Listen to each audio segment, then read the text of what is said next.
हरे कृष्णा। आज हम एकादशी, विभिन्न एकादशी की कथाओं के बारे में चर्चा करेंगे। पुराणों में कुल 26 एकादशी है। एक साल में 12 महीना है और हम सब जानते हैं कि एक महीने में 2 एकादशी आती है। फिर भी 26 अलग अलग एकादशियों की कथाएं आती है और जिन्हें पढ़ने पर स्वाभाविक रूप से एकादशी व्रत के प्रति हमारी श्रद्धा विकसित होती है। और जब श्रद्धा विकसित होती है तो हम भक्ति में दृढ़ होते हैं। भक्ति में दृढ़ होने से हम भवबंधन से मुक्त हो जाते हैं।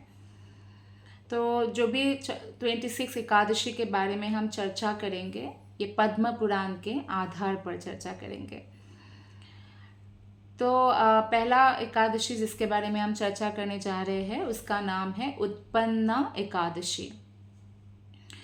एक बार पांडव, जो ज्येष्ठ पांडव है युधिष्ठिर, उन्होंने बोला कि प्रभु, पूरे दिन उपवास रखकर केवल रात्रि में फलाहार करने तथा एकभुक्त व्रत करने का पुण्य एवं फल क्या है, ये मुझे बताइए। एकादशी व्रत जो है वो मेन उसका जो लाभ है कि आप 24 घंटा मन को कृष्ण में स्थित करें। व्रत केवल भोजन से ही नहीं करना होता। व्रत क्रोध से, ईर्ष्या से, द्वेष से, किसी से झगड़ा नहीं करना। तो इस तरह से हमें बाकी मन को भी शुद्ध रखकर भगवान की सेवा में समर्पित करने को अगर हम ज़्यादा प्रयास करेंगे तो इसका उतना ही ज़्यादा हमें उत्तम लाभ मिलेगा। लेकिन व्यक्ति अपने कैपेसिटी के अनुसार, क्योंकि ये कलियुग है, तो व्यक्ति अपने कैपेसिटी के अनुसार फलाहार ग्रहण करते हैं। कुछ लोग जो है एकादशी को निर्जल रखते हैं, कुछ लोग जल लेते हैं या थोड़ा सा दूध या जूस आदि लेते हैं। कुछ लोग सिर्फ फल खाते हैं या फलाहार में जैसे कि कुट्टू का आटा, सिंघाड़े का आटा, जो एक्चुअली आटा नहीं है, फल से ही बना होता है, या इस तरह की जो आलू है या फल या जो मिट्टी के अंदर जैसे उगता है, आलू हो गया, अथवा लौकी भी अन्न में नहीं आता है। तो इस तरह के जो फलाहार में गिना जाता है वो ग्रहण करते हैं। अब उस भक्त पर डिपेंड करता है कि वो कैसे रख पाते हैं। बेस्ट तो यही है कि वो व्रत रखे और जैसे कि सूर्यास्त हो उससे पहले या उसके बाद जो है वो एक बार फलाहार करें। लेकिन सबके लिए संभव नहीं है, क्योंकि आजकल लोग बहुत सारा जो है बीमारी से भी ग्रस्त है, दवाई लेना होता है। तो भी एटलीस्ट वो इतना करें कि वो अन्न ग्रहण ना करे तो एकादशी व्रत माना जाएगा। तो यहाँ पे भगवान श्री कृष्ण बताते हैं युधिष्ठिर महाराज को, कुंती नंदन, हेमंत ऋतु में जब परम कल्याणमय मार्ग शीर्ष मास आए तब उसके कृष्ण पक्ष की एकादशी को उपवास करना चाहिए। एकादशी व्रत की जो है ये महात्मा है कि कृष्ण पक्ष के एकादशी हो चाहे शुक्ल पक्ष के एकादशी, समान रूप से परम कल्याणमयी होता है, इसलिए इसमें भेदभाव नहीं करना चाहिए। तो भगवान बोलते हैं कि पूरे दिन उपवास रखकर केवल रात्रि में फलाहार के स्वरूप को जानकर उसके अनुसार एक बार भोजन करें। भोजन मतलब फलाहार करें, अन्न ग्रहण करने के बारे में नहीं बताया है। और खासकर एकादशी, जो ये उत्पन्ना एकादशी है, उसमें जो स्नान का भी महत्व है। अच्छा स्नान तो होता है कि कोई पवित्र नदी में स्नान करे, सरोवर में करे, लेकिन फिर भी ये मना किया गया है कि जहाँ पे जलचर है और हमारे स्नान करने से उनको बहुत कष्ट हो रहा है तो वहाँ पे स्नान नहीं करना चाहिए। तो घर में भी प्रातःकाल स्नान करना अच्छा माना गया है। तो स्नान करते समय तो शरीर पर मृत्तिका लगा ले और इस तरह से वो ये श्लोक पढ़ सकते हैं। ये पद्म पुराण से है, 40.28 श्लोका है, 40 चैप्टर के 28 श्लोका। अश्वक्रांते रथक्रांते विष्णुक्रांते वसुंधरे मृत्तिके हर मे पापम यन्मया पूर्व संचितम। वसुंधरे तुम्हारे ऊपर अश्व और रथ चला करते हैं। भगवान विष्णु ने भी वामन अवतार धारण कर तुम्हें अपने पैरों से नापा था। मृत्तिके, मैंने पूर्व काल में जो पाप संचित किया है मेरे उस पाप को हर लो। तो इस तरह से वो मृत्तिका लगाकर ये श्लोक पढ़ सकते हैं। जहाँ तक कृष्ण भक्त की बात है, वो कोई भी एकादशी का जो भी फल है उस फल की इच्छा से नहीं रखते। फॉर एग्जाम्पल, एकादशी पुत्रदा का फल है कि वो अच्छा और उत्तम संतान या पुत्र प्राप्त करें। लेकिन क्योंकि कृष्ण भक्त का 24 घंटा वो कृष्ण की सेवा में लगे रहना चाहते हैं और इसके अलावा वो भौतिक जो भी भोग उनके जीवन में स्वतः आता है कृष्ण की इच्छा से उसको स्वीकार करते हैं, तो इसीलिए वो एकादशी का जो भी भौतिक फल है उसके प्रति आकर्षित नहीं रहते हैं और ना ही वो ऐसी प्रार्थनाएं करते हैं। वो तो समस्त भौतिक प्रार्थनाओं से मुक्त रहते हैं और केवल भगवान कृष्ण की प्रसन्नता के लिए एकादशी का व्रत करते हैं, जिस कारण वो भगवत धाम जाने के अधिकारी बनते हैं। अब बात यह आई कि हर कोई व्यक्ति ऐसे तो नहीं सोच पाएंगे, उनके मन में भौतिक भोग की भी लालसा होंगी। उस केस में वो भौतिक भोग की भी इच्छा है तो भगवान कृष्ण से ही करे, क्योंकि भगवान कृष्ण ऐसा वरदान कभी नहीं देते हैं जो हमारे भक्ति में बाधक हो या भवबंधन से मुक्त होने में बाधक हो। तो इसलिए बहुत सेफ है कि हम भगवान कृष्ण से ही प्रार्थना करें। जिस तरह से कर्दम मुनि ने ये तपस्या किया कि उनको एक उत्तम एक ही समान गुण वाले पत्नी मिले और जिससे जो है उनका जीवन सौभाग्यशाली हो, भक्ति कर पाए। मिला भी ऐसा। देवाहुति माता जो थी वो योग लक्षणा थी और कर्दम मुनि महायोगी थे। दोनों में समान गुण थे, हालांकि वो राजा की पुत्री थी और ये महान योगी थे। कर्दम मुनि जो एक तपस्वी थी और तपस्या में जब उन्होंने सिद्धि प्राप्त किया तब उन्होंने एक ऐसी स्त्री की कामना की। या ज्योतिष के अनुसार जो है उस पुरुष का जीवन बहुत अच्छा माना जाता है, जिसमें बहुत सारे संपत्ति हो, अच्छा पुत्र मिले उसको, उत्तम पुत्र, और बहुत ही अच्छी पत्नी हो।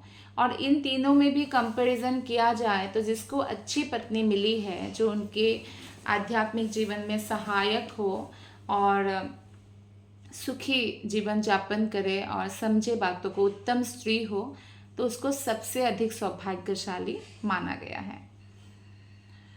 तो यहाँ पे कृष्ण कहते हैं कि व्रती पुरुष को चाहिए कि वो एकचित्त और दृढ़ संकल्प होकर क्रोध तथा लोभ का परित्याग करे। अस्पृश्य, पाषंडी, मिथ्यावादी, ब्राह्मण निंदक, मतलब जो भगवान के भक्तों की निंदा करने वाले हैं, ऐसे व्यक्ति से दूर रहे। जो स्त्रीगामी पुरुष है, स्त्रियों के बारे में जो हमेशा भोग की बातें करते हैं, ऐसे पुरुषों से भी संग ना करें और परस्त्रीगामी मनुष्य से वार्तालाप ना करें। भगवान केशव यानी कृष्ण की पूजा करें और नैवेद्य भोग लगाए भगवान को। नैवेद्य मतलब भगवान को कुछ वो भोग लगाए से विभिन्न प्रकार का फल हो सकता है या फलाहार जो व्यंजन पकाया जाता है। भगवान कृष्ण का एकादशी के दिन व्रत नहीं होता तो आप अन्न भी भोग लगा सकते हैं। और उस दिन एकादशी के दिन जो है मैथुन का परित्याग करें। बहुत अच्छा है अगर निद्रा रात को जागरण करके वो हरे कृष्ण महामंत्र का जप करे, कीर्तन करे, कथा सुने। ऐसे नहीं कि सिर्फ जागरण करे, लेकिन ये सब कार्य भी करें। हाँ, ऐसे भी जागरण करने से भी लाभ मिलता है। जैसे ऐसे बहुत कथाएं हमें एकादशी कथाओं में मिलेगा पद्म पुराण से, लेकिन इसका और भी हजारों गुना हम लाभ उठा सकते हैं। उस दिन बिल्कुल संभोग नहीं करना चाहिए स्त्री पुरुष को और धर्मशास्त्र का पठन पाठन करते हुए संपूर्ण दिन व्यतीत करें। एकादशी के दिन बहुत अच्छा है अगर हम भक्तों को, वैष्णवों को, ब्राह्मणों को दान दक्षिणा दें। द्विज के लिए ये उचित है कि वो शुक्ल कृष्ण पक्ष की जो एकादशी है उसमें कभी भी भेद ना करें। जैसे कुछ लोग कंफ्यूज रहते हैं कि कौन सी एकादशी श्रेष्ठ है। सभी एकादशी श्रेष्ठ है। और ये भी बताया गया है कि जो उत्पन्न एकादशी पालन करते, इसका ये महात्म्य है कि प्रभास क्षेत्र में चंद्रमा और सूर्य के ग्रहण के अवसर जो ग्रहण लगता है उस समय भी स्नान पवित्र नदी में दान देने से बहुत पुण्य मिलता है। तो एकादशी का व्रत पालन करने वाले को वो पुण्य अपने आप मिल जाता है। इसलिए बोला गया है ना, जहाँ हरि भक्ति करते हैं जो, उसको हर जगह घूमने तीर्थ घूमने की आवश्यकता नहीं पड़ती है, वो एक जगह ही बैठे हुए सारा फल लाभ कर लेता है। जैसे बताया जाता है कि जो केदार क्षेत्र में जल पीते हैं उसका पूर्व जन्म नहीं होता, तो एकादशी का भी ऐसा ही महात्म्य है। जो एकादशी का व्रत पालन करता है तो उसको बारंबार किसी माता के गर्भ में नहीं आने वाला है वो, क्योंकि माता के गर्भ में अत्यधिक कष्ट होता है। मनुष्य जीवन में भी माता के गर्भ में आना होता है, और अगर पशु पक्षी का जीवन मिला तो भी उसको कष्ट होता है। पृथ्वी पर अश्वमेध यज्ञ का जो भी फल होता है उससे 100 गुना अधिक फल एकादशी व्रत करने वालों को मिलता है, क्योंकि अश्वमेध यज्ञ में हर कोई तो कर नहीं सकते हैं, राजा लोग ही पहले करते थे, बहुत खर्चा भी है, बहुत रिस्क है। लेकिन एकादशी आपको घर बैठे करना है, हरि नाम जप करना है, भागवतम पढ़ना है, भागवतम श्रवण करना है, और वो अश्वमेध यज्ञ का फल आपको ऑटोमेटिकली मिलता है। कृष्ण भक्त इन सब फलों की कोई कामना नहीं करते हैं, लेकिन वो ऑटोमेटिकली बाय डिफॉल्ट मिलता है एकादशी व्रत के साथ। तो जिसके घर में तपस्वी एवं श्रेष्ठ ब्राह्मण भोजन करते हैं उसको जिस फल की प्राप्ति होती है, कि अगर हम घर में किसी बहुत श्रेष्ठ ऋषि को या भक्त को या ब्राह्मण को जब बुलाकर भोजन करवाते हैं, उसका फल भी हमें एकादशी व्रत पालन करने से ही मिल जाता है। और कई लोग जो है गोदान करते हैं, और योग्य पात्र को गोदान करना चाहिए, नहीं तो कसाई को बेच देगा, वो गाय बेच देगा, उसको गाय का कोई ध्यान नहीं रखेगा, वो गाय से सिर्फ दूध निकालेगा, दूध नहीं देंगे और गाय को बेच देगा। तो ऐसे व्यक्ति को गायदान नहीं करना चाहिए। अर्थात दिखावा करने वाले ब्राह्मणों को गायदान ना करके वेदों में पारंगत, वेदों के अनुसार जीवन जीने वाले श्रेष्ठ ब्राह्मण को 1000 गायदान करने से जो पुण्य प्राप्त होता है उससे भी 100 गुना 1000 × 100 कर दीजिए, उतना पुण्य एकादशी व्रत करने वालों को अपने आप प्राप्त हो जाता है। तो इस प्रकार हम देखते हैं कि व्रती को वो पुण्य प्राप्त होता है जो देवताओं के लिए भी जो है दुर्लभ होता है। इसलिए कृष्णा युधिष्ठिर से कहते हैं कि हे पांडव श्रेष्ठ, तुम इस व्रत का उत्पन्न एकादशी व्रत का अनुष्ठान करो, और यह गोपनीय एवं उत्तम व्रत है जिसका मैंने तुम्हें वर्णन किया। हजारों यज्ञों का अनुष्ठान भी एकादशी व्रत की तुलना नहीं कर सकता है। तो इतना महात्म्य है कि हम एकादशी का पालन करें। आइए अब जानते हैं मोक्षदा एकादशी के बारे में क्या महात्म्य बताया गया है पद्म पुराण में। तो युधिष्ठिर फिर मोक्षदा एकादशी के बारे में पूछते हैं, तो भगवान कृष्ण कहते हैं कि राजन, मार्गशीर्ष मास में कृष्ण पक्ष में जो उत्पत्ति है उसका उत्पन्न एकादशी के बारे में तुमको मैंने बताया, और शुक्ल पक्ष में जो एकादशी आती है वो मोक्षदा एकादशी है। इसमें वाजपेय यज्ञ का फल मिलता है, हमको यज्ञ करने की जरूरत ही नहीं है, अपने आप एकादशी से हमें सारा फल प्राप्त हो रहा है। बोला गया है कि राजन, उस दिन यत्न पूर्वक तुलसी की मंजरी तथा धूप दीपादि से भगवान दामोदर का पूजन करना चाहिए। एकादशी के दिन तो हम तुलसी की मंजरी या तुलसी तोड़ सकते हैं, लेकिन द्वादशी के दिन हमें तुलसी की मंजरी या तुलसी पत्तियां नहीं तोड़नी चाहिए। तुलसी को जल हम प्रतिदिन दें। हम ये ना सोचे कि तुलसी देवी भी एकादशी का व्रत पालन कर रहे हैं, हम कराएंगे इनका व्रत पालन। तुलसी देवी साक्षात गोलक वृंदावन में भगवान की सेवा में गोपी रूप में विराजमान है, और वैकुंठ में भी है भगवान की कृपा से, क्योंकि वो भगवान की पत्नी बनना चाह रही थी। तुलसी देवी पृथ्वी में भी है। तो इस तरह से जो तुलसी का पौधा है उसका हमें ध्यान रखना चाहिए। गर्मियों में हमें रोज़ जल देना चाहिए, और लेकिन हाँ, उसका जो पत्ता है, मंजरी है, कृष्ण के चरणों में हमें चढ़ाना चाहिए।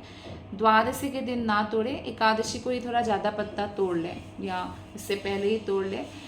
तुलसी का ये महत्व है कि पत्ता सूख जाने पर भी, जैसे फूल सूख जाता है तो आप भगवान के चरण में नहीं चढ़ा सकते ना, लेकिन तुलसी का महात्मा इतना है कि अगर सूख भी जाए तो भी वो भगवान के चरणों में चढ़ाया जा सकता है, भोग में भी चढ़ाया जा सकता है। तो इसका अर्थ ये भी नहीं है कि आप बहुत सारा जो है 1000 पत्ता तोड़ के सुखा के अपने पास रखे पाउडर बना के। एक तो पाउडर नहीं बनाना, और सुखा के रखने की आवश्यकता क्या है। आप भक्त हैं तो आपके घर में तुलसी देवी होनी ही चाहिए। तुलसी देवी का दर्शन से ही हम रोज जो है पवित्र होते हैं, परिक्रमा से, जल देने से। और कृष्ण के लिए अगर हम एक एक दो दो पत्ता तोड़ रहे हैं रोज उनके चरणों में चढ़ाने के लिए, एक एक दो नहीं, थोड़ा ज़्यादा पत्ता आप तोड़ सकते हैं अगर तुलसी बड़ी है, क्योंकि भोग में भी आपको लगाना है। और अगर नहीं है पत्ता तो एक पत्ते को भी बार बार धो के आप भोग लगा सकते हैं। तो इस तरह से तुलसी पत्ता और तुलसी की मंजरी, मतलब तुलसी की फ्लावर को हमेशा तोड़ के भगवान को ऑफर कर देना चाहिए, क्योंकि फ्लावर से तुलसी देवी को खुजली भी होती है और तुलसी देवी का जो शक्ति है वो फ्लावर में बहुत खींच लेता है। तो इसलिए फ्लावर को रहने नहीं देना चाहिए। और कृष्ण को सभी फूलों में अगर सबसे प्रिय फूल है वो है तुलसी मंजरी, तो ये कृष्ण को हमेशा हमें अर्पण करना चाहिए। तो इस तरह से भगवान दामोदर यानी कृष्ण की पूजन करना चाहिए। तो यहाँ पे कथा भी आती है कि पूर्व काल की बात है, वैष्णवों से विभूषित परम रमणीय चंपक नगर में वैखानस नामक एक राजा रहते थे। और वैखानस राजा इतना धार्मिक थे, वो शास्त्रों के अनुसार जीवन जीते थे। और वो जो है प्रजा का पालन पुत्र व्रत करते थे, क्योंकि राजा जो होते हैं उनके लिए सारी प्रजाएं उनके संतान जैसे होते हैं। भले ही सारी प्रजाओं में मतलब मनुष्य नहीं है, सिर्फ मनुष्य अकेले नहीं है, बल्कि जो पशु पक्षी है या तरु तृण है, सब लोग आएंगे इसमें, सबका पालन पोषण करते हैं। इस प्रकार राज्य करते हुए राजा ने एक दिन रात को स्वप्न में देखा कि उनके जो पूर्वज है, पितर है, वो लोग नीच योनि में पड़ा हुआ है। नीच योनि का मतलब होता है जैसे पशु पक्षी या भूत प्रेत या ऐसे योनि में पड़ा हुआ है। तो उन सबको इस अवस्था में देखकर राजा को बहुत विस्मय हुआ। और फिर उन्होंने सुबह उठते ही ब्राह्मणों को इस बारे में बताया, अपने स्वप्न के बारे में। तो राजा ने बोला कि मैंने अपने पितरों को एक्चुअली नरक में गिरा देखा। वे बारंबार रोते हुए मुझसे ऐसा कह रहे थे कि तुम हमारे तनुज हो, इसलिए इस नरक समुद्र से हम लोगों का उद्धार करो। द्विज बरो इस रूप में मुझे पितरों के दर्शन हुए, इसलिए मैं उद्विग्न हूँ। कई बार जो हमारे पूर्वज है अपने कर्मों के कारण नरक में रहते हैं या स्थूल शरीर नहीं प्राप्त करते, भूत प्रेत की योनियों में रहते हैं, या हो सकता है उनको स्थूल शरीर प्राप्त हो लेकिन पशु पक्षी के शरीर में चले गए हो। तो उनकी उद्धार अगर हम करना चाहते हैं तो सबसे बेस्ट है कि हम रोज अच्छे से भगवान की भक्ति करें, जिससे भगवान हमारे पूर्वज के 14 पीढ़ियों का उद्धार कर देंगे। और ऐसा ही महत्व एकादशी का है। तो राजा बोलते हैं कि मुझ जैसे बलवान और साहसी पुत्र के जीवित रहते हुए भी मेरे माता पिता घोर नरक में पड़े हुए हैं, अतः ऐसे पुत्र से क्या लाभ है, धिक्कार है मुझ पर। तो मुझे कुछ उपाय बताइए कि मैं कैसे अपने पूर्वजों का उद्धार करूं। तो ब्राह्मण ने बोला, राजन, यहाँ से निकट ही महान पर्वत मुनि का आश्रम है। पर्वत मुनि नारद मुनि के मित्र है, वे बहुत महान मुनि हैं। हम सब जानते हैं कि एक बार जब एक मृगारी को, शिकारी को, भयंकर खूंखार शिकारी जो पशुओं को अधमरा छोड़ देते थे, तो उस शिकारी को एक बार नारद मुनि ने पाठ पढ़ाया था कि किस तरह से वो पाप कर रहे हैं और ऐसा ही कष्ट उसको भी मिलने वाला है। तो उसने शिकार करना छोड़कर भक्त बन गए थे और निरंतर हरिनाम जप करते थे। अपनी पत्नी के साथ गंगा के किनारे एक झोपड़ी बनाकर उसमें तुलसी रोपण कर आंगन में तो हमेशा तुलसी की सेवा करते, हरिनाम की सेवा करते। तब नारद मुनि एक बार पर्वत मुनि के साथ आए थे दिखाने के लिए कि देखो एक खूंखार शिकारी किस प्रकार भक्त बन गए। तो फिर पर्वत मुनि जो है वो देखते हैं कि जो शिकारी है अब जो भक्त बन चुका है मृगारी, तो वो जब नारद मुनि और पर्वत मुनि को देखा तुरंत भाग कर प्रणाम करने आ रहे थे, लेकिन इतने में देखा कि रास्ते में बहुत सारा चींटियाँ पड़ी हुई थी। तो उसने अपने कपड़ों से धीरे धीरे चींटियों को हटाया, तब जाके जमीन में गिरकर प्रणाम किया। अर्थात एक भक्त बनने के बाद जो है व्यक्ति चींटियों के प्रति भी इतना दयालु होते हैं कि वो ऐसे बिना इसके नहीं मारते, बिना के कैसे भी वो नहीं मारते हैं किसी को भी, और इस तरह से सब पर दयालु होते हैं। तो वही पर्वत मुनि के पास जाने के लिए सारे ब्राह्मण बोल रहे थे। ब्राह्मणों की बात सुनकर महाराज वैखानस शीघ्र ही पर्वत मुनि के आश्रम पर गए और वहाँ पे पर्वत मुनि जो मुनियों में श्रेष्ठ है उनको देखकर दंडवत प्रणाम किया, चरणों को स्पर्श किया और मुनि ने भी राजा के राज्य की कुशल वार्ता पूछा। फिर मुनि श्रेष्ठ ने जब उनकी बात सुना कि उन्होंने ऐसे स्वप्न देखा कि उनके पितरगण नरकों में सड़ रहे हैं, कष्ट में हैं, तो एक मुहूर्त के लिए वो ध्यानग्रस्त हो गए, ध्यानस्थ हो गए। इसके बाद पर्वत मुनि ने राजा से बोला कि हे महाराज, मार्गशीर्ष मास में शुक्ल पक्ष में मोक्षदा नाम की एकादशी होती है और आपके परिवार के सब लोग जो है इस व्रत का पालन करें और इसका पुण्य पितरों को दे दो। आप व्रत तो आप पालन करो पर पुण्य पितरों को दे दो। उस पुण्य के प्रभाव से वो नरक से उद्धार हो जाएगा उनका। फिर जब ये बात सुना पर्वत मुनि के, तो राजा ने जैसे ही उत्तम मार्गशीर्ष मास आया तब मुनि के कथानुसार मोक्षदा एकादशी व्रत करके उसका समस्त पुण्य पितरों को प्रदान कर दिया। तो पितर मतलब अपने पिता, माता, दादा, दादी, जो उनके वंश के पूर्वज हैं। पुण्य जैसे ही राजा ने प्रदान किया, अपने मन से पुण्य दिया, क्षण भर में आकाश से पुष्पों की वर्षा होने लगी और वैखानस के पिता पितरों सहित नरक से मुक्ति प्राप्त करके आकाश में आकर राजा के प्रति एक पवित्र वचन बोले और बोले कि हे पुत्र, तुम्हारा कल्याण हो। यह कहकर वे स्वर्ग में चले गए। तो कृष्ण बोलते हैं युधिष्ठिर महाराज से कि राजन, जो इस प्रकार कल्याणमयी मोक्षदा एकादशी का व्रत करता है उसके पाप नष्ट हो जाते हैं और शरीर त्यागने के पश्चात वो मोक्ष प्राप्त करते हैं। अर्थात बार बार उसको इस भौतिक जगत में जन्म नहीं लेना पड़ता जिसमें इतना स्ट्रगल है, कितने प्रकार का दुख है, कष्ट है। तो ये दोनों ही एकादशी का महत्व है, पर हर एकादशी हमें पालन करना चाहिए बहुत ही यत्नपूर्वक। आगे हम और एकादशी का चर्चा करेंगे। आप सबका बहुत बहुत धन्यवाद। हरे कृष्णा।